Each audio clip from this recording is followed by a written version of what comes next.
Knights here, and we have a special Cold Takes episode. We're going to call this one Xenobros. So I have two of the foremost experts in Xenoblade, specifically Xenoblade Chronicles X Definitive Edition, and of course the Wii U edition as well. So here we have Nish Quick from the Nish Quick Pops channel. Hello. And then we also have our good friend Yig from the Yig Drizzle YouTube channel. How you doing, man? Hey, thank you for having me. I'm glad to be here. I'm doing good. I'm doing good. Good deal, good deal. So before we get started, why don't you each take a little bit of time and tell us about what you guys do on your YouTube channel? So Nish, what do you usually cover over there? Yeah. Hey guys, how's it poppin'? I'm Nish Quick Pops, and I do Nintendo and JRPG content on my channel, mostly like reviews, analysis, casual discussions, some story theorizing here and there, and an analysis on that. I mostly focus on the Xenoblade Chronicles series, but I do other kinds of content like Zelda, Final Fantasy, Fire Emblem, all that kind of stuff. I've been doing a lot of Xenoblade Chronicles X content as of late, and I have been live streaming the game on YouTube and Twitch. All my VODs and replays are on my YouTube channel, Nish Quick Pops. You guys can check that out over here on my channel. And it's good to be back on Cold Takes. It's been a while since I've had a discussion with Jay, so it's going to be a good time. Yeah, I'm glad to have you back. And we had kind of relaunched Cold Takes, and with me and Phil and Zoo. But those guys are kind of sitting this one out on Xenoblade, so I kind of didn't even bring this up to them. So hopefully they're not too pissed.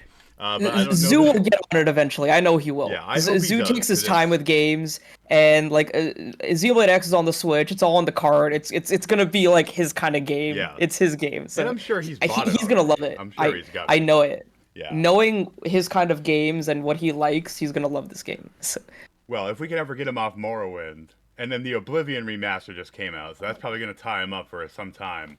Another and 500 he hours. needs to There he beat goes. 3. He needs to beat Xenoblade 3 as well, which he hasn't done. Still not? No, Yeah. he still He's hasn't. really holding out on Jesus. all of them. All right. No, so- he's beaten 1 and 2, and he liked both of those, but he needs to get through 3 because he stopped at a 'cause I very would say 3 weird is the point. best of those, Yeah. for sure. I mean, and we'll get into it later, but I'm going to go on with the hot take that Xenoblade Chronicles X is the best of the Xenoblade games, and that would really spark some debate with people. But Yig, so you, we first really became acquainted when I was playing through this the first time, and I think maybe you were in a couple of the streams, and we started getting to talking about Xenoblade and how special this game was, and then I saw that you had an awesome channel, and you have done such great content for Xenoblade. You've gained so many new fans. Why don't you tell all our viewers what you do over there? Sounds good. Thank you. So much like Nish Quick, I am there primarily for RPG analysis and reviews. However, unlike Nish Quick, I am still fettered by the yoke of the YouTube algorithm. So anything that is not Xenoblade Chronicles, YouTube just sort of destroys and demolishes. That being said, I still love to do all the sorts of content, but yes, Xenoblade is my heart. It is my passion. Monolith Soft content coverage. I am here for you. That is exactly what I do. And anytime they have something new, something interesting, something to talk about, I am there. Granted, It's it does our take bread a and while. butter. It is. And it does take a while sometimes just because I still like to fully script all my videos, but that just sort of, in my opinion, helps out carving my own niche into the community, so to speak. Yeah. And they're but, very well detailed, very thorough analysis, so it's very good to Thank you. sit I down try. and watch them. And let me tell you, Earnestly, I folks, try. If you guys didn't check it out, he did an awesome reading and explanation of that prologue material, Yeah. explaining The short all stories, the yeah. stuff that happened before the game, and that was really cool. If you haven't seen that, Yeah. definitely check it out, because I think most people don't even know that exists, let alone have a cool dude read it to him on YouTube. No. Yeah. So that was my first narration, first time trying to narrate something like that, and I'm glad it did as well as it does. I think it's got some 8 or 9K views between all 4 of the readings, which is incredible. I did not expect that. I thought it was going to be some little side thing. It was fun for me to do, and that would be that. But a lot of people enjoyed it, and yeah, not a lot of people have read the Xenoblade X short stories, and that was just one out of 4 of the short stories in all. And you could see how long it took for me to do that reading alone, and there's still like 3 times the amount for people to still explore. And I even made a video titled "The Top 3 Things to Do Before Xenoblade X Releases," and a lot of comments told me it's like, I went into this video thinking it was going to be a little like, oh, it's like, oh, play Xenoblade 1, 2, and 3, and then I open up with the short stories, and veterans of the game didn't even know about those stories. So it was really cool to open the eyes of a lot of people in these new ways, these new old ways that they could experience their love for this game. That is awesome. So guys, definitely, before we even get started here, you should pause the video, and if you are for some reason not subscribed to Yggdrasil and Niche Quick Pops, go over there, hit that subscribe button. These guys are awesome. I've been talking this game so much with both of them, and I think you guys should definitely be doing that in their comment sections too. So without further ado, so the first question I want to ask you guys is, how excited were you when this was announced? And like, I know that there had been so much talk for years about all of these games that are trapped on the Wii U, the evil Wii U, the hated Wii U. I love my Wii U. It's basically a brick now. And I don't mean that it's broken. Sitting down there. Oh, did you not charge it, or it's like, you mean metaphorically? Yeah, metaphorically. All I can play on is Devil's Third now. And they'll probably port that over to the Switch too. So if we're all getting our game pads out. Twilight Princess HD, come to me. Right? Yeah. Manifesting. Here's mine. It's a paperweight now. Oh, that's looking a little dusty, dude. That thing's looking filthy. Someone's neglecting. It's very dusty. Oh my god. Oh my god. Yeah. It's like an old tome. You're gonna have like an allergy attack or something. Jesus. It was literally under my bedside table. That's why. So like I love the Wii U only because, so like, when you have children, it really kind of changes the way you look at gaming. Like, I've been gaming my whole life, but when you're gaming with your kids, it becomes something completely different. And when you're gaming with your kids and being a content creator, it becomes something even crazier. And I never had my son in my videos or anything, but it was so cool to be a collector and have a little kid coming up, and all of these things are way in the past, and they're not things that he would ever have even been exposed to. But he sees dad with a PSP, and there's a 5-year-old boy that wants a PSP, and I'm like, hell yes, I'll get you a PSP. So basically every handheld, every console in this house has had at least 2. One for him, one for me. He got a Vita. I got him a Vita one year for Christmas. He had his Wii U. I had got that for him initially, and then I went and got my own. So, and God, I think I always tell people to, especially if you have kids, do use those Walmart and GameStop replacement plans. They work. Because we replaced 2 Wii U's, and I think we replaced 2 Switches through the Walmart one. Wow. And they actually both really work. But yeah, it's cool collecting with a kid. But the Wii U, which I might have passed up, because there was not a ton of Dynamite titles on it, as much as I love it now, getting to experience things with him, like playing Lego City Undercover when that was kind of trapped on there at first before that got released everywhere, and playing like the Drawn Together or Drawn to Life games with him on there. There was so many fun things to play on there, and I had held out on Xenoblade Chronicles X, and I had actually made a video about that back when I was streaming it last year, that I was sorry that I walked away from it the first time, that I was kind of turned off by the depth of the combat. And the funny thing is, now, as a person who's played through it 100 hours plus twice in less than a year, the combat's depth is probably the thing I like the most about it. The combat is very good. Denying it. I probably played it for a couple hours and was like, this isn't for me. And then I was just sitting there thinking of content to stream for my channel. I think at the time I was doing Twitch and I was still making my YouTube videos. And I was like, oh man, I want to try to stream like a popular, relevant, but not super out there JRPG. So I was like, all right, we're going to do Xenoblade. And then they announced, the remasters, and it was perfect timing. So I was like, yes, we're definitely going to do that now. But yeah, so I played through it on stream, loved it to death, and I stopped at the end, did no end game content, didn't make any of the crazy scales because I was like, it's coming out next year, so I don't want to ruin it and put another like 50 hours in and then not want to do that on the new fancy game. So what was your history like with the game, Nish?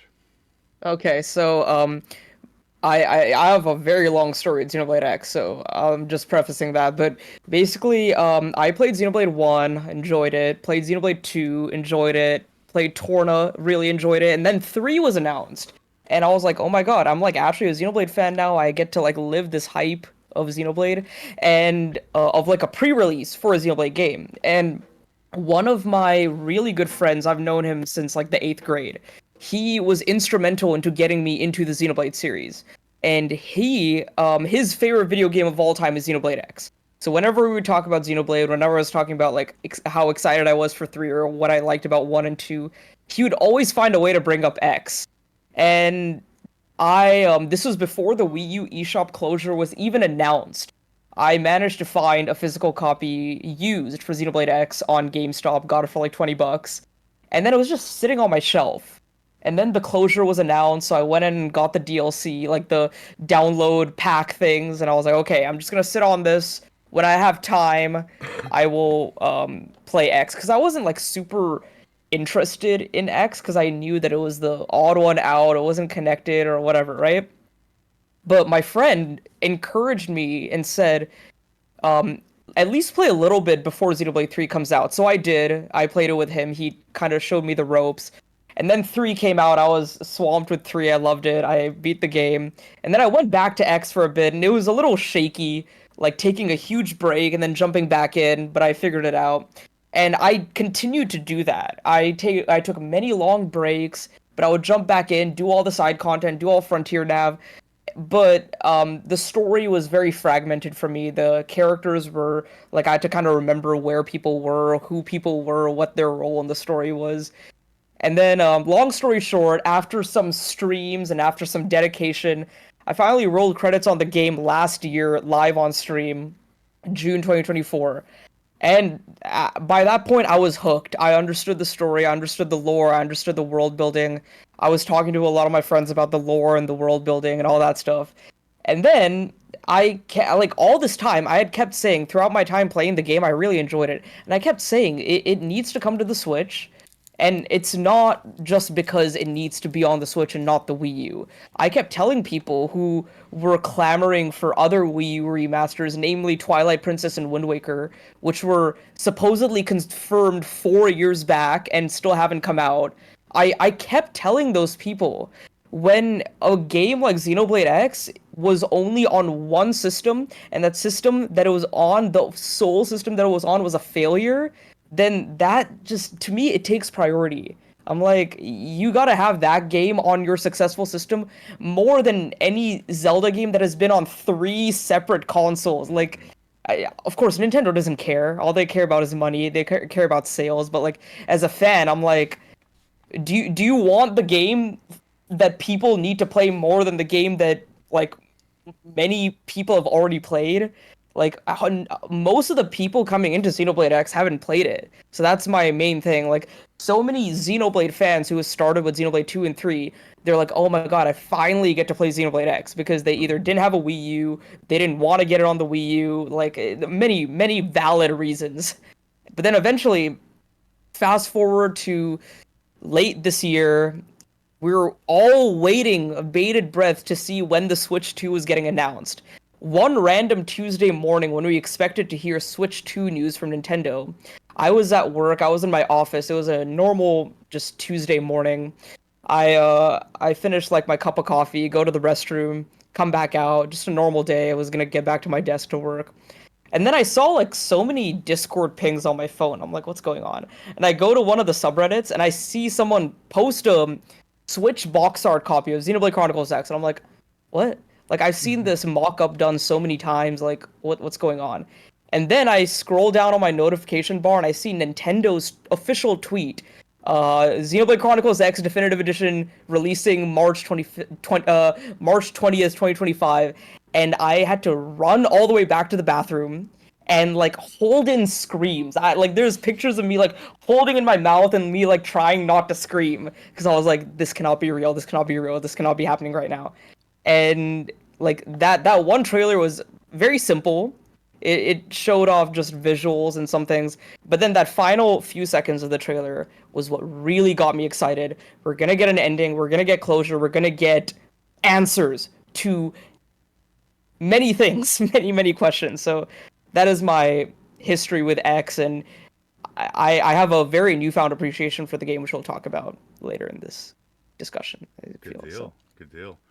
I will say that it always drove me crazy, and I didn't want to argue with people because, like, not everyone has the space, and not everyone sometimes has the money to buy everything.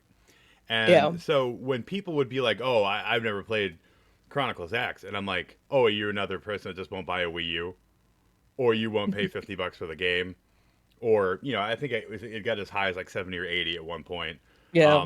But like, I used to be so mad at those people, and like, so I was kind of like begrudged with them, and then seeing how excited people were when that trailer came out, and seeing people playing through it now for their first time, and like you said, many people who started with 2 or 3, it's really special.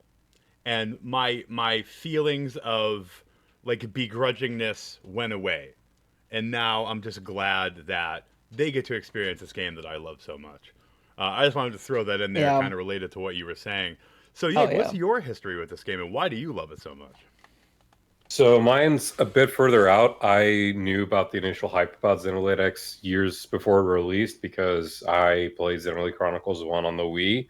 I was not quite there in time for Operation Rainfall, but about a week or two after it came to the US, I got my hands on my own copy after a friend showed it to me.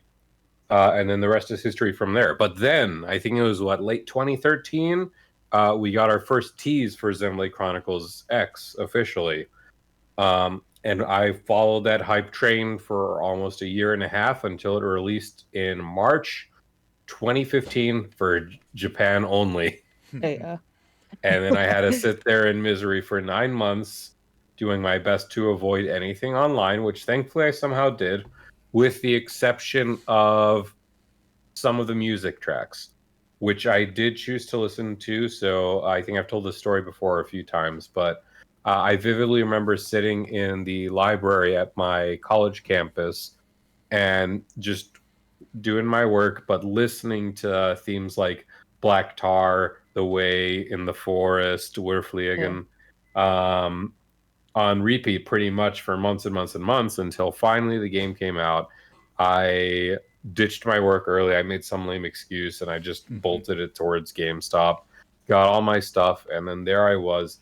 And honestly, my first experience with Xenoblade X, it's so weird to me because I binged that game so hard that a lot of it ended up turning into a little bit of a blur for me, except for the really poignant stuff that stuck out to me, like the combat, like how crazy the quests were, like a little bit of the story, but not all too much.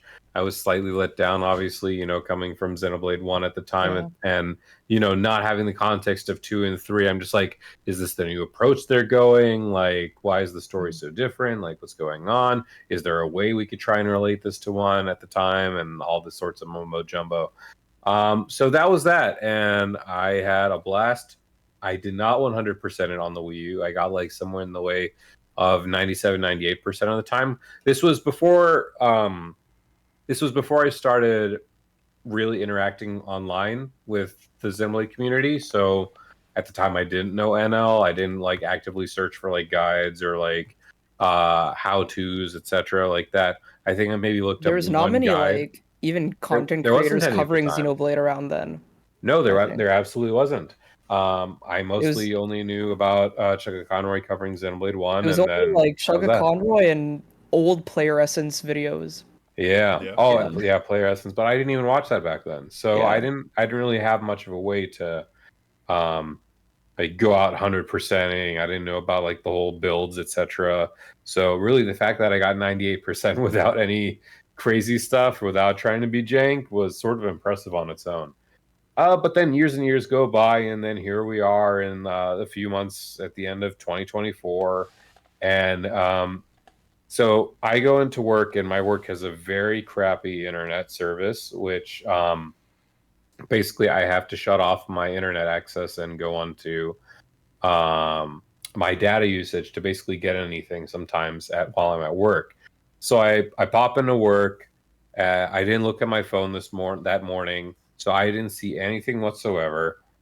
And as I sit down in my office and I turn on the data use, my phone again just explodes with all this sort of pings and news. And I honestly saw the mock-up too, with the screen of the main game, the main screen.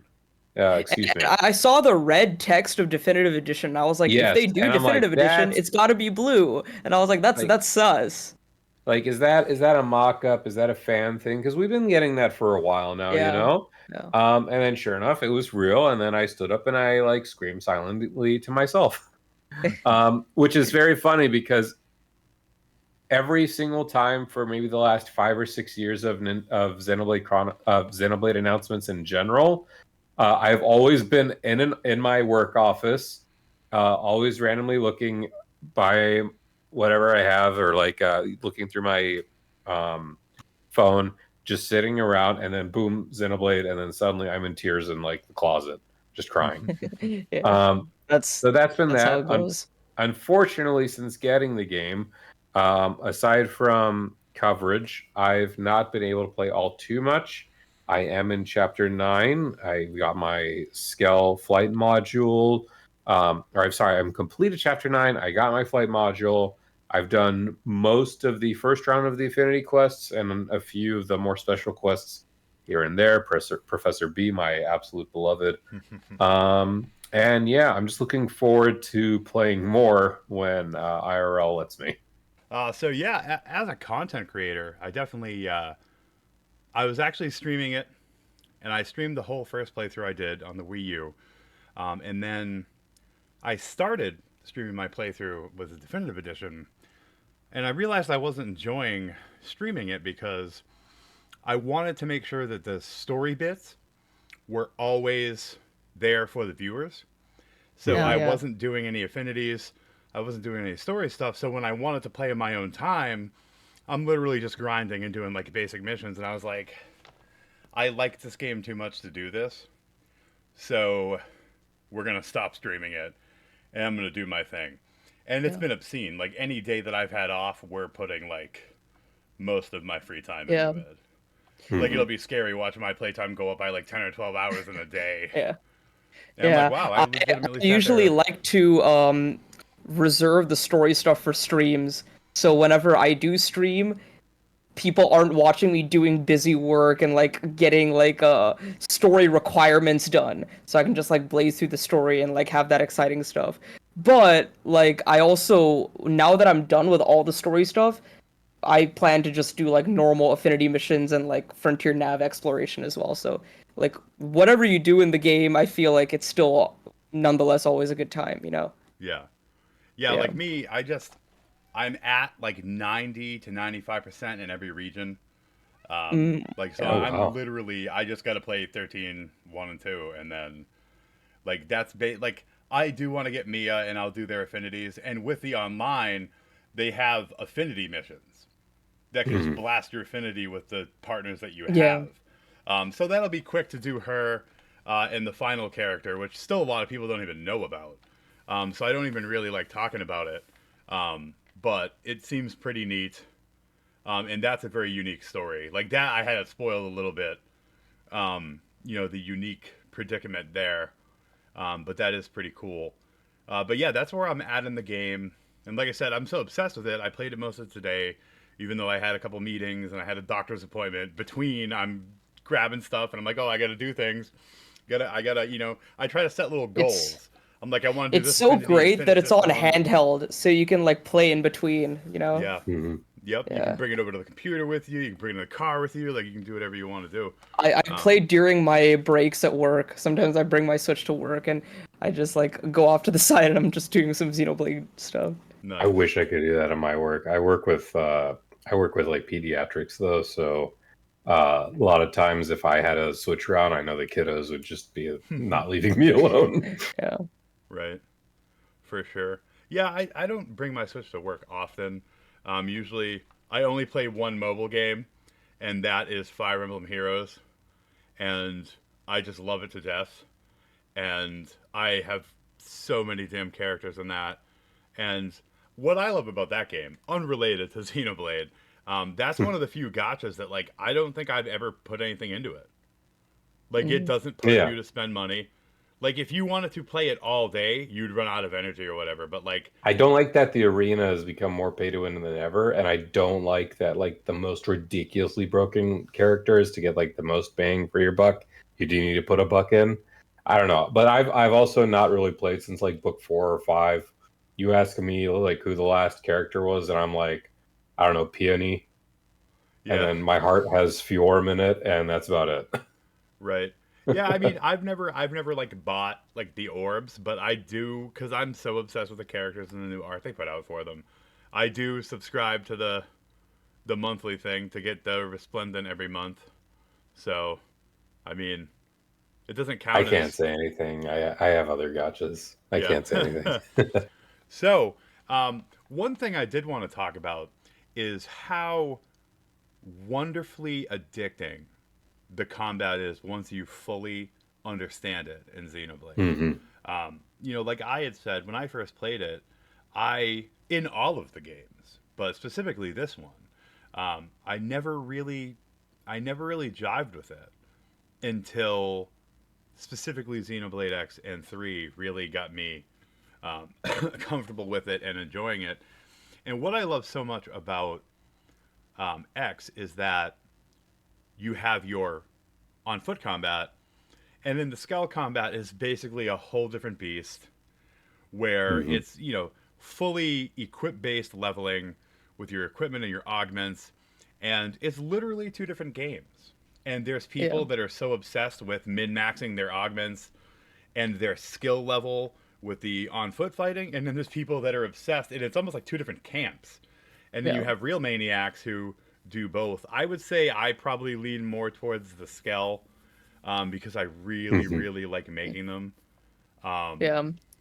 what about I you was more guys? of a skill person on the Wii U, but now on the Switch version, since the UI and the onboarding and the whole everything about the gameplay is just a lot more approachable. So I feel like I'm delving in more. Another thing is I am going down different class routes that I never did in the Wii U version. So on Wii U, I did Full Metal Jaguar and Duelist, the ones that everyone always goes to. So on Switch, I thought I would like switch it up a bit and not do the ones that everyone goes to. So I started with Mastermind, which was a lot more supportive. So I was learning to play in a very different way that I'm used to, and it was a little tough to get used to. I was like, oh, I'm not doing much like attack. I'm not doing a lot of DPS, but I'm doing a lot of support, and I can see exactly how I'm helping in the fight. So I got a whole new idea of how potential works, how TP works, how TP arts are beneficial, how auras are beneficial to the whole system of combat. And then I went to Astral Crusader because I wanted something more DPS oriented. And with that, I learned about weapon damage, weapon attributes, the best kind of gear to like kit my character with. And then once I understood all those aspects, and then I mastered Overdrive, which I didn't master in the original, once I really exactly knew what I need to do to continue the overdrive timer to increase the overdrive counter like a reasonable amount. I was getting max overdrives and I was like, okay, I think I'm good enough to get into the really tough class, the Galactic Knight. And it was tough. Galactic Knight was very tough to get used to because I was either trying to get as much high of a TP as I could, or I was trying to regain my HP because you're either in the Galactic Knight class, you're either low HP, high TP, or low TP and you're surviving, but you're not doing as much damage as you could. So understanding how to best perform with that class was very fun and very challenging. It was a whole new thing that I was not used to with that game. And then I went through Galactic Knight throughout the end game, and I did it throughout the epilogue as well, because I just, with all these different choices, and then I eventually ended up maxing all the other classes as well. And then I was like, I don't know what to do for my Drifter build. I still don't know what to do for my Drifter build. I'm probably gonna do dual guns and Photon Saber or something. I don't know. I still haven't really decided. But mixing and matching the skills and the arts and all that stuff was so much more fun and so much more rewarding, because in the Wii U version, I didn't have a lot of the context. I didn't have a lot of the knowledge. So I was trying to do things and I was failing miserably. But now I know what I'm doing with very good guides on the internet as well as in the game, and I'm succeeding. So it's very rewarding.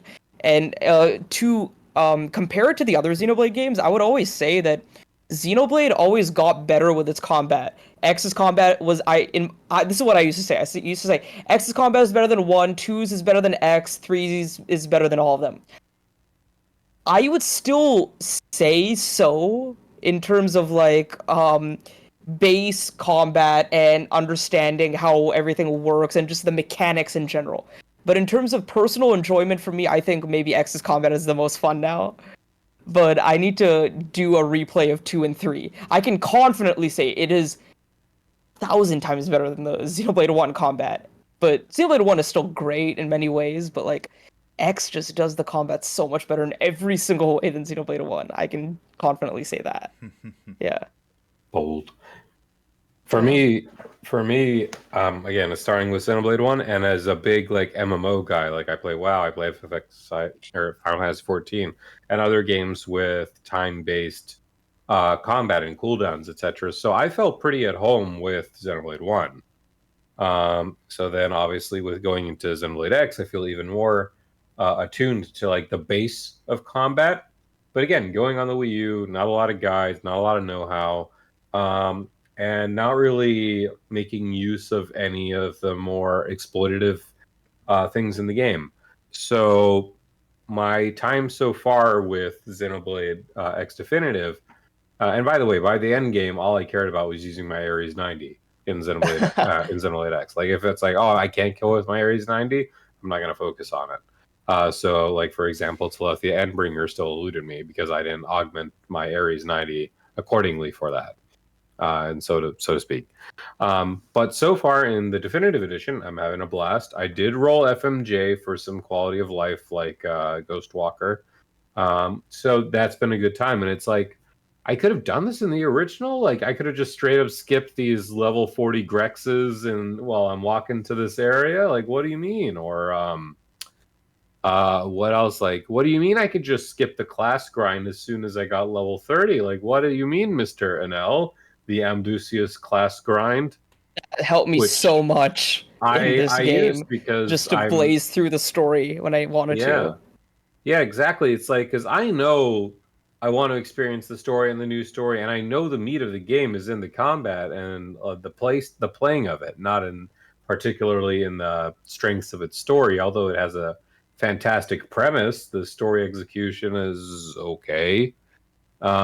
So I used that. I got 4 of the classes up. Right now I have my Drifter set to like a bootleg FMJ. There's still obviously a few arts and things like that I need to still work for. But I'm still having a good time. And I'm just also flabbergasted at like what this kind of knowledge presents, because there are, again, some points of comparison.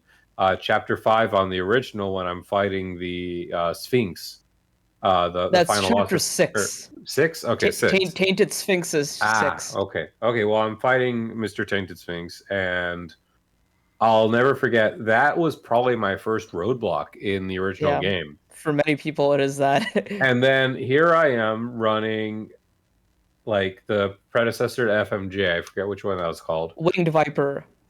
So I'm running Winged Viper. I have like a very rummagey potential build set up, but it's not like anywhere near exploitative, and yet I still somehow do 60% of this boss's health with one like moderately well set up execution, and I'm just like, what? like this fiend that took so many hours of my Yeah. time just melted. And then I got a chip off the rest with the use of the quick recast or quick cooldown, which has been like, how did I play the original game without quick cooldown? Because it's just so Yeah. nice. It's I such a can. game changer. It helps so much, especially in the early game.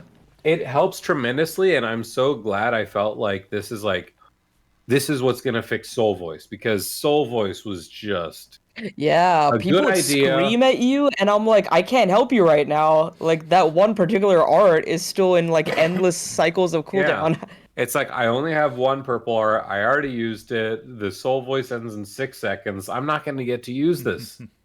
Like, I don't care. I'm not going to be able to fix the weather, much less, let alone in the next 6 seconds. Lao.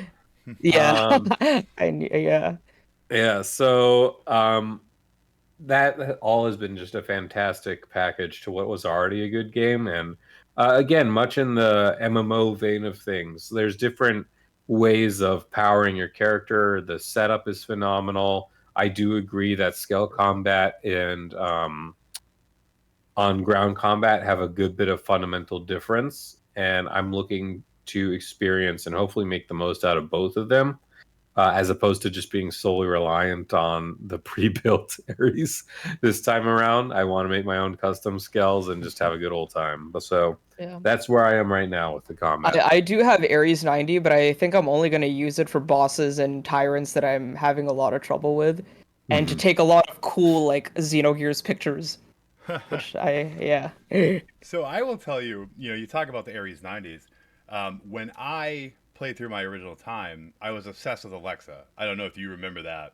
Yes, And I do remember I was that. literally one of the only people that cared enough about Alexa to get that damn excavator mech.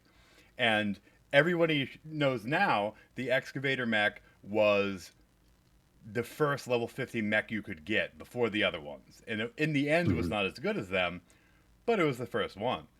And now I don't remember there being a level 60 version in the original game. I don't know if that was added in this. I think it was. I don't think there was two Ye- excavator mechs. Yeah, there might not have been two. I remember my friend telling me once you do the DLC characters, which are Alexa, HB, Bose, and Yelv, when you do their third quest, you get the schematics for their level 60. Mhm.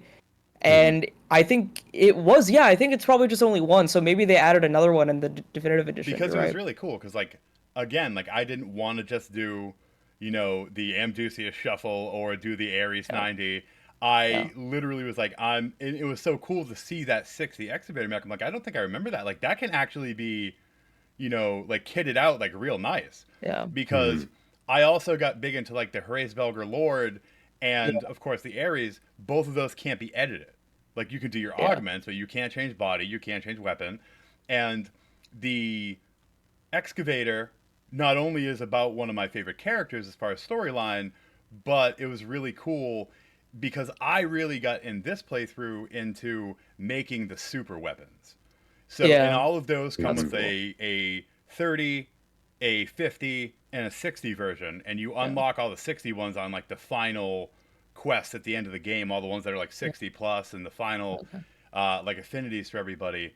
And it's so cool now to be to the point where I have my Ares 90, like I am using it, but I have it properly specced out with um, like depending on situational combat, like ultra fauna damage when I'm going after, the giant glowing eagle pterodactyl monster, Yeah, frickin' Talithia. But yeah. yeah, so it's really cool to kit those out, even though they're not like changeable. But I, what's funny is that quick recharge. You got so used to that in the beginning of this game, and then I And got then it's not so there with the hard into the Mhm. skills. scales, and I'm like, oh my god! And then like, there's only a small period because once you start making the super weapons, like when I made that laser array that I posted on Twitter, like, because I didn't make any of that in the first game, like that was so that's why that was exciting for me. And when Mhm. I'm literally, and again, I'm specking that with the right augments. So like, I remember looking at augments before. I'm like, why the hell would you want opening art augment? It's for that. Mhm. When you're going to hit something for 250,000, let's double that. Like, so Yeah. like it works out really good, and it's so fun to build these things around it. And just like you, I did not beat Talithia, and I think I might be able to this time. I tried with Yeah. kind of like what you were saying, like a barely kitted out Ares and got smoked. Like that used one of my insurances, damn it. Yeah, right. It's crazy how we thought we're like, oh, I know this is the most powerful spell in the game at the time, and it's like, oh, but it's so cool, and it's like, what do you mean? There's these things called augments. I'm like 90 hours into this game. This is the first time I'm hearing augments. Like, it might have been in something once. I think Elle talked about it once, but I didn't really use it or care for it or had the resources at the time, so I sort of let it be alone. And then I'm just like, those are actually pretty important. Yeah, and the Yeah. math is Nowadays. really weird on it. Like it doesn't seem to line up completely. Like some of the things stack, some of the things don't. Some of the things only stack up to a certain amount, and it doesn't seem to be clear about which ones do what. It doesn't really tell you Yeah. that. As Hmm. far as like what their caps are, because you know, like if you put 5xx augments on something, it's not 500%. It's more than 100%. It does increase with each one, but it's Hmm. not. So it is interesting, but I love doing that. And I love making those, especially because when I played through the first time, I was so late to the game, I did not get to play online at all. So being able to get tickets to make all these augments was such a big deal. You have all these perverts making like the bunny Playboy suit, and I'm just making augments. I could care less Yep. about the Playboy suit. I need to take down Talithia. I don't care about Playboy bunnies. Like that's what we got to do. So, but yeah, I loved it to death. And I think that the next thing I want to real quick bring up is how you guys feel about the story, because I know Yig, Oh you're saying that boy. you thought the story was kind of maybe not as strong as a lot of role playing games, specifically the other Xenoblade games, but I actually think that this game, at the time it came out, kind of was a forerunner with this kind of storytelling. When you Hmm. tell a grand, overarching narrative that's very important and very tragic and has the ability to be very triumphant, and you leave a lot of the minutia out of it, and I think that people can use their imagination. I know that sounds silly, but people can think about what these characters would be like. Because what I don't like is there are some role playing games that are so in depth with every single character interaction, and you're Yeah. literally like watching them go Hmm. to the bathroom. And I'm like, I don't, this is too much. And some people are saying this one isn't enough. But if you play through all the way on all of the affinities, even characters you didn't like at first will Yeah. literally they all basically made me cry. Like I'm 6'8", I'm 300-pound tough guy, and I'm over here crying like a bitch during Murderous's last affinity. And Murderous is this total like bitch that you meet and you're like, wow, she's awful and she's mean to Yeah. everybody. And you know, I'm not gonna spoil it for people. That's definitely like a later in the game thing. But Murderous's story is crazy. And what's cool is like we all had different experiences when we were Yeah. playing. So we all Hmm. focused on characters that either we're attracted to or we think are like us, like whatever. And there's play like I didn't use Bose at all in the first game. Yeah. Screw Bose. Yeah. And I Bose still hate Bose. his story actually ends in a Yeah. heartwarming way. This kind Yeah. of literally xenophobic racist POS actually becomes enlightened and sees Yeah. and that last scene where like all the Xenos are gathering around him while he's doing his like you know like monastic prayers. I was like, wow, Yeah. that's actually pretty You cool. know, wait, let me ask you this, Jay. Have you beaten all the other Xenoblade games? One, two, and three? So I have not played very far into two. That was the only one Okay. that I didn't go wild with. Did Hmm. you complete three? Yes, but Okay. not like the But not two. X's. Yeah. But not Wow. what? Huh?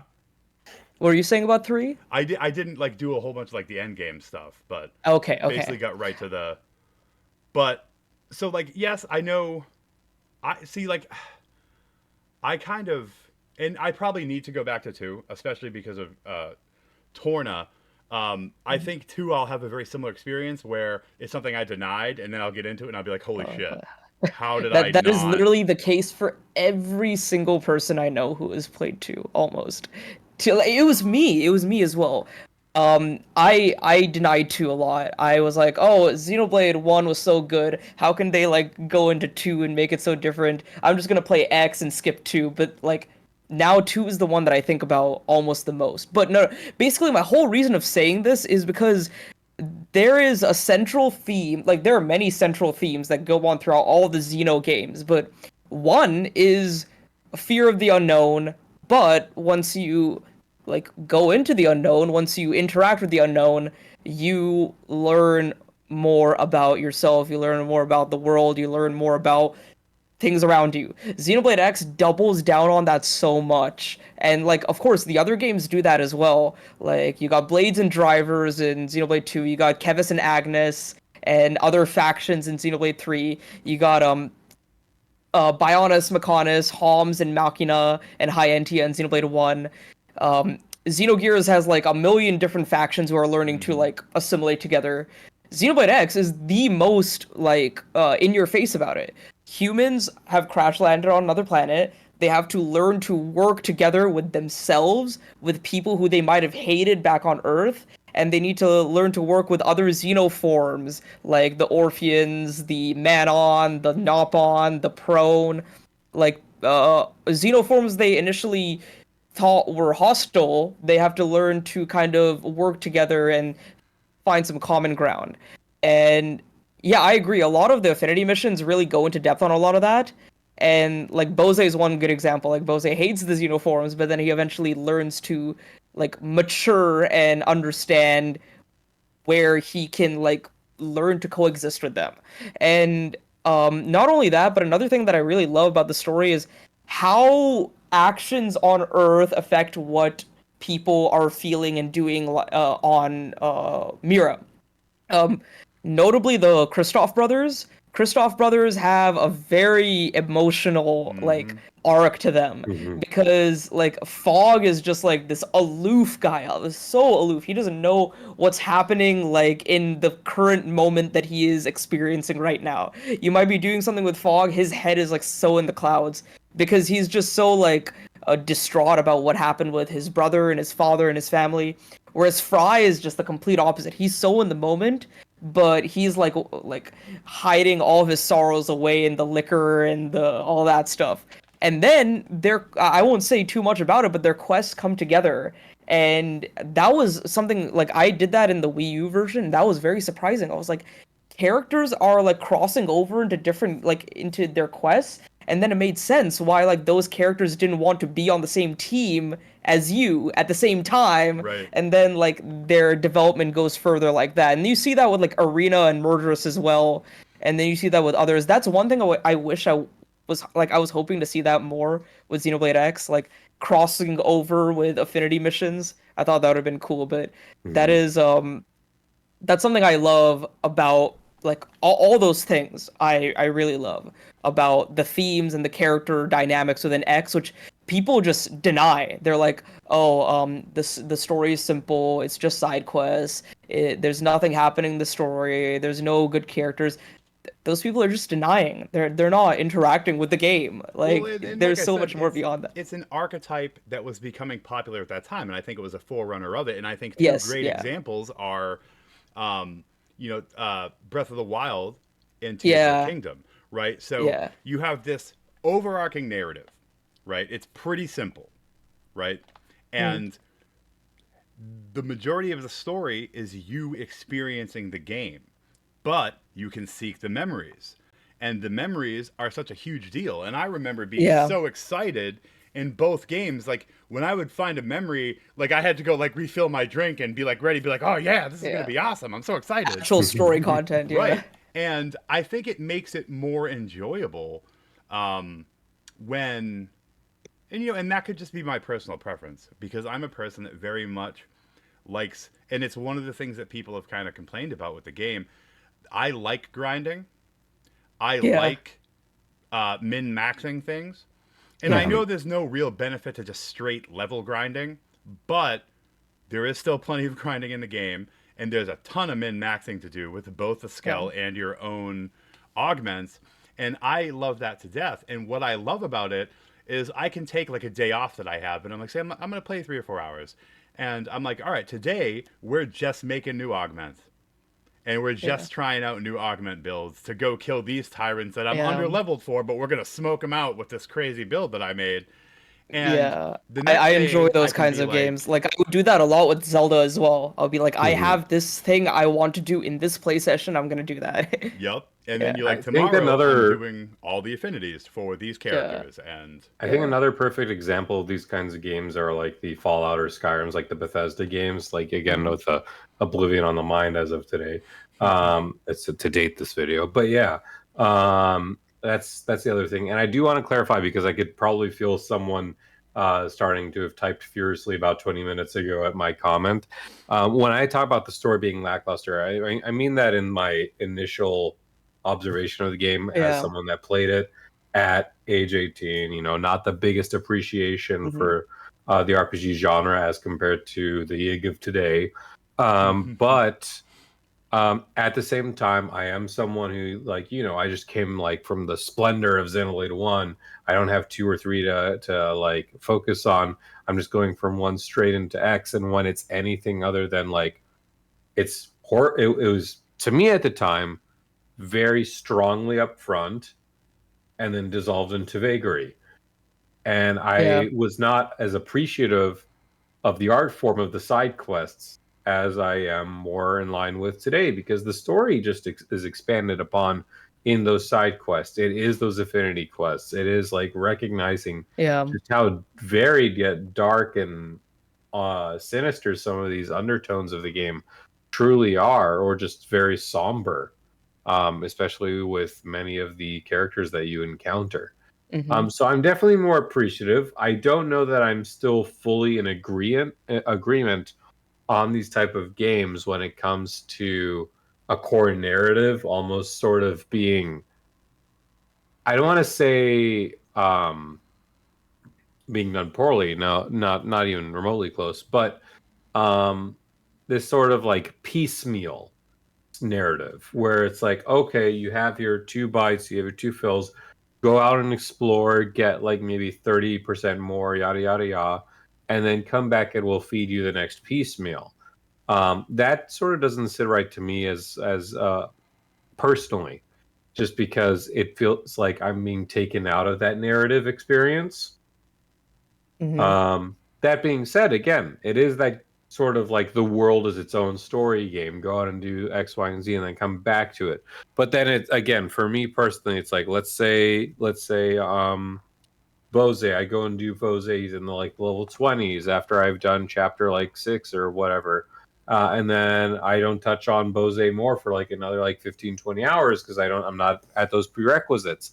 And I'll be like, who are you again? Like, I remember a little bit about like you're sort of like cuts and racism and all this. And that's just my own personal opinion with that kind of story. Now again, though, as someone who's been able to make use of the speed leveling, I can more or less go, it's like, okay, we'll do your level 20 and then we'll jump straight into level 40. And it's all congruent and next to each other, and I'll have a better understanding.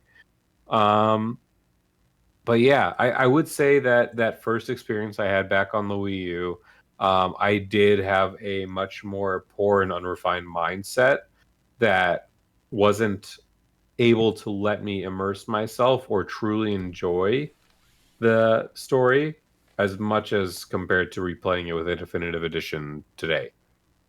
So I will say, I don't want to misrepresent myself either as like this like upright Citizens Brigade defender of the game. The first game was an extremely flawed masterpiece with basic gameplay functions completely like bombed or missing. Like I remember if you switched out your party members, you had to remember where their hangout was. And I remember like looking around like, where the fuck was Arena? Where the hell was, like, it was such a pain in the ass to do that. And now to think that you can do it as long as you're not in like an active combat situation, you can just do it anywhere. I can do it at the top of Talisia's tree. Like, like it's crazy that that so greatly improves it, and the being able to use the online. And again, I said I love grinding. So for me, I can literally play the same mission that gives me 150 tickets over and over again with my team and just kill the same route of 4 groups of enemies Yeah. and do it and make all the augments I want. And I'll just sit there like idly watching YouTube videos, listening to music. And I love it to death. And then I'm so excited at the end when I'm like, and then it's such a cool process. I'm looking forward to it. I'm like, all right, I'm going to go over to L. I'm going to slot all my best armors that I have. And I'm going to put these sweet ass augments in there. And it was pretty cool, like slotting as I'm going because the armors go up every 10. So like, I'm like, okay, here we go. Boom. We're going to slot at, 50 or whatever. And now we're going to slot at 60. So it was so fun to progress through that. And I just really, really love that to death. And other things that people think are kind of weird, I love to death too from that grinding mindset. How you can literally just get out and return to Skell next to a tyrant and just come back and one-shot him again with your laser array. And then, like, so farming materials, again, like, that's the grinder's paradise. If I need 10 of these 5% intergalactic drops, you're damn right I love that I can go in and out of my Skell in a second, come back, smoke him in one shot.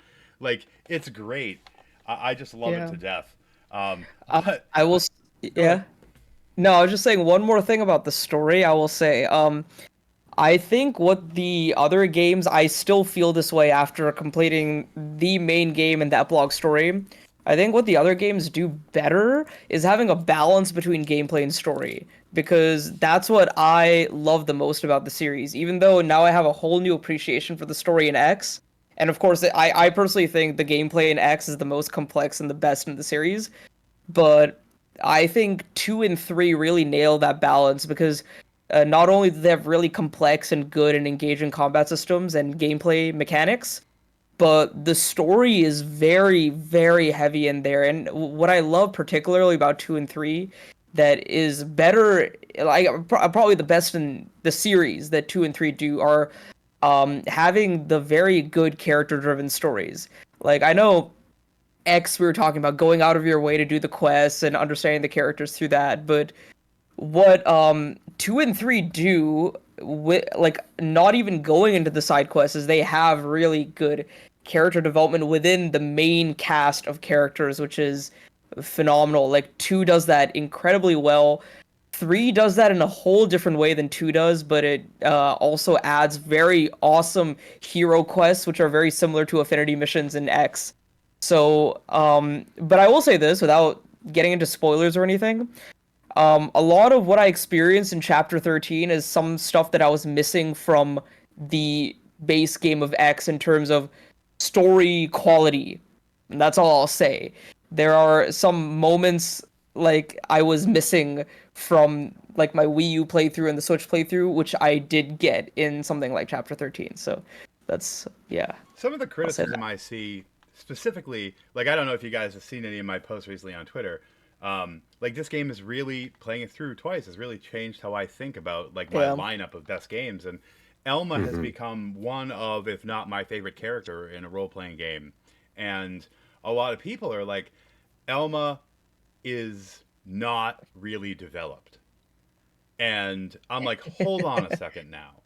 Have you ever said that about Link? Like, come on now. I have heard people say that about Link, though. But which Link, though? Because like, Twilight Princess Link.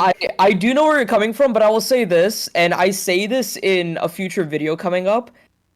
Elma I'll preface this by saying I love Elma a lot. I really, really, really, really like Elma. She's a great character. I needed what I got in Definitive Edition to truly love Elma. That's what I'll say. Because to me, with just the Wii U playthrough, I still felt more of a direct attachment to Shulk, Fiora, Rex, Numa, Noah, and Mio. And I will just say, like I said before, I won't go into more detail, but I needed what Definitive Edition gave me to truly fall in love with Elma. But now I am. I But am. I think That's what the I'll thing say. is, even though it's a Yeah. large cast of characters, there's literally three main characters: yours, Lindley, and Elma. That's it. Hmm. So Hmm. Lynn is the one that you're supposed to feel soft-hearted for, that you're supposed to be like, oh, that poor kid. Like she has a lot of emotional moments, Yeah. right? Hmm. Elma is actually just supposed to be like she's almost like a classic male hero archetype. Like Hmm. the strong Yeah. silent type. Like, yeah, she speaks up when she needs to, but she's just out there kicking ass. And Yeah. she's out there just taking command of situations. And I think that I don't think it's like a weird like, people have a problem with female characters. I don't think that's it. I think No. that these characters were made a specific way. And Yeah. I will tell you in the final affinity scene with Elma, um Ah, yes. like I That would. I was like I'm sad this is over. Yeah. Like, yes, I know a couple more things about the planet and about the history of the blades and stuff is going to be explained in 13.1 and 2, but the majority of my time with Elma is over. Do you really And, think so? well, I know it's going to Ah, explain la more. la That's la what I'm la la la saying. la. Yeah, Again, I won't yeah, go don't. into any more detail than this, but I will again say I needed Definitive Edition to truly fall in love with Elma, and now I am. That's all I will say, Yeah, but I and but I I think do that agree. I think that Yeah, if you were approaching it like I was talking about approaching it, like imagining it, Elma was literally the Starman that came to Earth and saved the humans. yeah, Like that isn't a secret. That was evident in the original Mhm. yeah, game. If you can't, like, a lot of people, if they can't put value into that and add the emotion into that, like not everyone is maybe that like romantic with it. And I don't mean like sexually romantic. I mean like romanticizing it. Like, Mhm. yeah. Elma as a character in everything that she does and everything that she did do is very cool and very interesting. Um, where my what I explain in my video is like a slight disconnect is more of the reasoning and the development of things, but that's all I'll say. But I now am a much bigger Elma fan than I yeah, what do you was. think about Elma? Yeah. Oh, I love her. I love them. Absolutely. Um, Again, though, as someone who's only played the original and not seen anything 13 and beyond, it's like, of course, my questions are like, what was the motive? What was my big thing is like a lot of characters flesh out their time on Earth. And so far it's like, oh, Elma, it's like had a cat on Earth, helped with the ECP. But it's like I wanted to know a little more. It's like, what did she think about like humanity when she was there those 30 years? Yeah. Like stuff like that. But when it comes to like, the cool silent type, the very common collective, I do like that throughout the most of the base story, we're sort of in her mind, like what she sees, what she thinks, what are the plot points that she's sort of linking in her head. And then like why is she refusing to answer some of these things? Or like why is she Yeah. choosing to There are often obfuscate some of times her in answers? Affinity missions she just changes the topic, but for good Yeah. reason, and you know why. And Yeah. as they do it in a really good way, because I don't think I caught nearly half of these things in the original Yeah. playthrough. I didn't And either. now going back through it in my second time, it's like, oh, you're sneaky. And Yeah. every single time they do something like that, Lynn is right there to be heartbroken by what she reveals. And you Yeah. see the sadness in her face. And like me, as an old man, like I'm probably older than both of you guys, I think like I'm thinking of Lynn as like a daughter. Like I have a son that's her age. So like Mhm. I'm like, oh man, like that poor kid. It, like keeps having her heart broken, and not because Elma or any of them or the director like Chasan or any of them Nagi are bad people. They're people that had to do the most Yeah. horrific things in the most Oh yeah. horrific circumstance. Yeah. Like Elma, you can tell she still deeply battles that. Like Yeah. how many people did you Chasan and Nagi kill by not Hmm. letting them be part of this? Yeah. Oh, That's a and a very lot of interesting people. concept that X brings up. A lot of interesting Nagi And, ends questions. and up what do Nagi you ends think? up being one of my favorite characters in the game, flat Yeah. out. Especially again, with my experience with the short stories, and then even Shosan like has like a little bit of limelight, but he is like a really dark history, and people are like, oh, he's like the political type on a new planet, and he's trying to like bring in politics, and like the world just like blew up, and we have this whole new world, and already politics are a thing. Like, come on, but it's like that man had to send his son on a mission Yeah.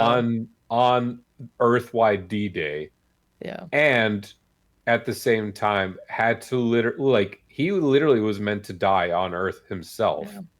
and the like president of the United States ends up taking the hit instead Yeah. for him. Yeah. And he's like Jesus, like this is like the man I like swore like I took an oath to like follow and protect, and like he ends up dying, and now my son, and like it's like the whole Yeah. world is just like imploding around him. And like in the short stories, like he literally has to like rehabilitate his mental state for like a year and a half on the Yeah. white whale, just to like even be of use to people again. So it's like it's like so much that goes on in the premise essentially, that I just it's so endearing, but it's like again dark, somber. It is super Yeah. dark. Like, did both Mhm. of you play Yelv's affinities all the way to Oh the end? yeah. Yes, Yeah. Oh it boy, is one of Dude the that's was like few so insane. affinity. delusional. He's collecting parts of the dude. Like, what It the is That's hell? insane. Yeah. Like, it is like one of the few affinity quests I even remember from my first experience, like piece for piece, literally piece by It's piece. insane. yeah, Yeah. literally, so crazy. Yeah. All right, so before we kind of round it out here, because I know you guys got things you got to get to here, I did want to ask you both, other than like Lynn and Elma, who I think are kind of like the main characters, of all the side characters, who is your favorite? And Nish, who would you say is your favorite other than Lynn or Elma? Oh, that's a good question. Well, I did say the Kristoff brothers. I like them a lot, but if I were to say someone else, I will say Hope. And many people don't talk about Hope because, I mean, she's not like the best character in combat or anything, but her quest line was my favorite in the Wii U version because I don't want to go into too much detail, but it is also incredibly dark Mm-hmm. because this girl is very innocent. She's helping people through the goodness of her heart, and she's kind of like a person who can easily be taken advantage of by the worst kind of people. And it does happen in a very different kind of way than you expect, but it's very interesting how that quest transpires, Oh how it yeah. relates back to her history back on Earth with her father figure that she knew, how she doesn't want things to repeat ever again. But the ending is very wholesome, where everyone is like, "Hope, you're helping us out so much. We always want to have your back as well." So it's a very emotional quest line, and I remember. So me and my one of my friends, Kevin, the protagonist, we do a Xenoblade podcast series called the Conduit Cast, and we did an episode where we talk about the most emotional moment in each Xenoblade game for us. So I was the only one who ended up talking about X, and I talked about Hope's Affinity Mission quest line. All three of those, and the way it ends, it's a wholesome ending, but it's a roller coaster of emotions, and it highlights her development as a character quite well. So she's one of my favorites. Awesome. Yig, what about you? So this was after the Art of Mira released, and then it gave me like a lot of mystery with El Sarufe, because then you find out, it's like you look more into the character, and it's like, El Sarufe is a moniker for Lucifer, and then here in his concept artwork, we have a strikingly different form.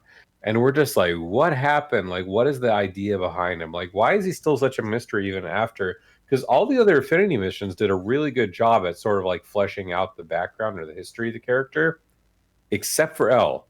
And I'm Ella like, just what? sets up shop. And I'm like, what is going on with that? So is the mystery of that. Yelv ended up being one of my favorites just because of like how insane his story took, and Yeah, a lot more speculation with him and adjunctant characters such as obviously like Eleonora. Like we're throwing some side eye now at our regional quest giver. Aside from that, though, definitely Nagi. Again, as someone who had nothing to do for months and months on end, but listen to music and read the short stories as they were translated, I have a very deep respect for Nagi as a character. Nice. And he's a badass katana user as well, to boot. And I would also say, when you were touching on the L thing, L always refers to himself in the first person as we. That is a very Satan thing. Yes. So, if anyone watched my streams, I don't know how anyone could think that it couldn't be Alexa. I loved her storyline, and I love that it's one of the lighter ones. It is about a girl that is obsessed with technology. She loves these skills, and it's just a fun thing. And yes, there's sabotage, and yes, there's like weird mistook emotions. But in the end, it's all just fun, and she just wants to drive Skells around. And I think that's really cool. She's just a nerd. And one of the late game ones that I really got into, and I think so many people did not, was Murderous. And Murderous has great interaction with Arena. She also has great interaction with Eleonora, like you were talking about with Yells, that kind of gives more into Eleonora. And again, Murderous is someone who, even more than like Bose, goes from this like heartless bitch that the first thing you hear about her, she shot her partner in the back. And then you find out like all this cool stuff, and I won't ruin it because I honestly think a lot of people, even veterans, didn't follow that to its conclusion. I haven't done her second or third in both Wii U or Switch. Number 4 is locked behind almost as many missions as recruiting Mia. Like there's 5 or 6 missions that's locked behind that happen to usually be still sitting on your board at that time. But hers is really fun to play through, and a lot of people don't realize that's Anna's voice actor. And I love Anna, one of my favorite Fire Emblem characters. Cool. And when I hear Anna talking about shooting and murdering people, I'm like, yes. Talking about how much she wants money, and I'm like, hell yeah, evil ass Anna. And I thought it was very, because one of the points in the Murderous story is money. And hey, that's Anna. Anna only cares about money. She's probably a little less violent. You're right. But, Anna's all about cash. So, but I'm just happy that it came out, that I got to spend, I think just before when I turned it off, when I was going into the, to fight the 3 sisters there, I was at 115 hours. I'll probably put another 10 hours in to get the last 2 characters and do their quick affinities with the online missions. And then I think I'm about done. I've beat every tyrant except Talithia, and I don't know if I have the patience or time to finish the augments for that, because you need to put a lot of the Ultrafauna augments to break through his regen and his I'm like too tired. But I will say you are way more than ready to do the epilogue. You're gonna breeze through the epilogue very easily because of how strong you will be. I am very excited and curious to know your thoughts on everything that happens in there. Well, so I keep basically had set myself up so that, like, I was done with the affinities today. I'm going to get Mia, then I'm going to do 13-1, then I'm going to get the last character that I don't like to talk about because it's still kind of a secret to some people, and then we'll do the final chapter, and then have a good time. So, but yeah, so you guys got any final thoughts on how you feel about it, and, what's up next? Are we going to have another Xenoblade game? Maybe we'll have a direct sequel? Wouldn't that be sweet? I've always wanted a Xenoblade X2. I always say this, even before I beat the Wii U version, I've always wanted an X2, and I still think it's happening. We'll see. But yeah.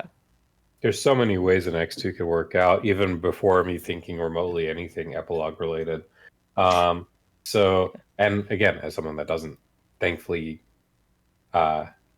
someone who's not thankfully been spoiled on the epilogue, so there's quite a few things I can think about that I would like to see, and I can definitely see an X2, or I call it Xenoblade Chronicles Y, being done. I'm sorry if you can hear the pupper.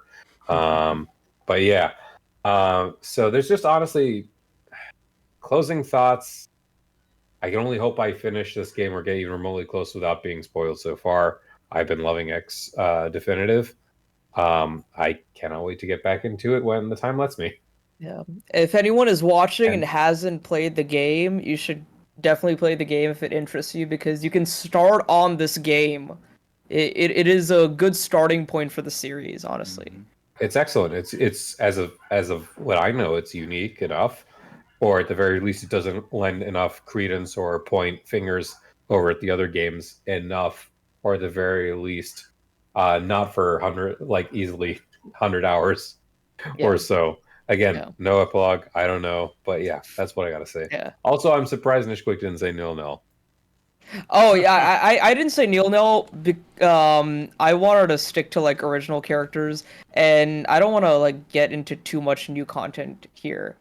But I'm obsessed with nil I every single thought way. it was really cool how that was tied in with Celica. I think they did a Yes, great yeah, job. yeah. Like a It was simple very, thing, but they're like, hey, yep, boom, seamlessly. yeah, Seamlessly. very cool So how they did that. pretty neat. Yeah, But hey guys, yeah, I thank you both for coming on. I yeah. Thank you for definitely having when us. it came into my head when I was enjoying the game so much, I'm like, hey, I want to do a podcast talking about it. It was only you two I thought of, and I messaged you both right away. I Like we have a appreciate whole it. bunch of RPG friends that are all brilliant and great, but you guys are the Xenoblade X guys for sure. Yeah. So I appreciate you coming on. I hope you guys enjoy finishing up your affinities and Yig finishing up the story and getting to that epilogue that hopefully I'll get to tonight. And yeah, real quick again, Nish, where can our folks find you at? Yeah, so I'm on YouTube at NishQuickPops. I'm at Twitch at NishQuickPops. I'm trying to simultaneously stream on YouTube and Twitch. I'm trying it out, trying to hit affiliate on Twitch if I can. And then Twitter and Blue Sky at NishQuickPops. I'm not as active on social media, but I try. And then Instagram, NishQuickPops, everywhere. I am. It is probably NishQuickPops. But yeah, like I said, Nintendo RPG reviews, analysis, casual discussion, some story theories here and there. Mostly targeted on Xenoblade Chronicles and other games I'm trying to get into as well. But yeah, thank you so much, Jay, for having me. It's always fun to chat with you and Good deal. discuss things like this. Yeah. Good deal. Yig, where can our folks find you at? You can find me gladly on YouTube, although I've not been active, mostly just because I'm playing through Xeno X at my own pace. And also, unfortunately, I'm not that original of a guy as most people think. I do tend to focus on the news coverage over my own, over having my own time. It's a lot easier to say things when you have the information right there ready for you to review, as opposed to trying to think of original ideas. So I am trying to think of new videos in the meanwhile, but it might take a little while with X on the grind. So you can find me on YouTube as Yggdrasil. You can also find me on X, formerly known as Twitter, as well as Blue Sky. Good And deal. yeah, thank you very much for having me. It was a pleasure to be here and to speak with you for the first of hopefully many videos to come. Yeah, good deal. Yeah, I think that we definitely at least have to come together for when I play through 2 properly. I mean, there's quite a backlog Absolutely. Oh of boy. games, but I think I'll have a I lot to talk have about. so much to talk Too about many. 2 and 3. Like 2 especially, I've been like looking back at like some cutscenes. I've been watching some streamers play 2 for the first time and re-experiencing it, and like my love for 2 is very personal. I love that game so Mhm. much. Good Yeah. deal. All right, Yeah. guys. So, viewers, thank you for tuning in. And I hope everyone has a good night. And as always, stay creepy. Bye, guys. Later. See Have ya. a good one.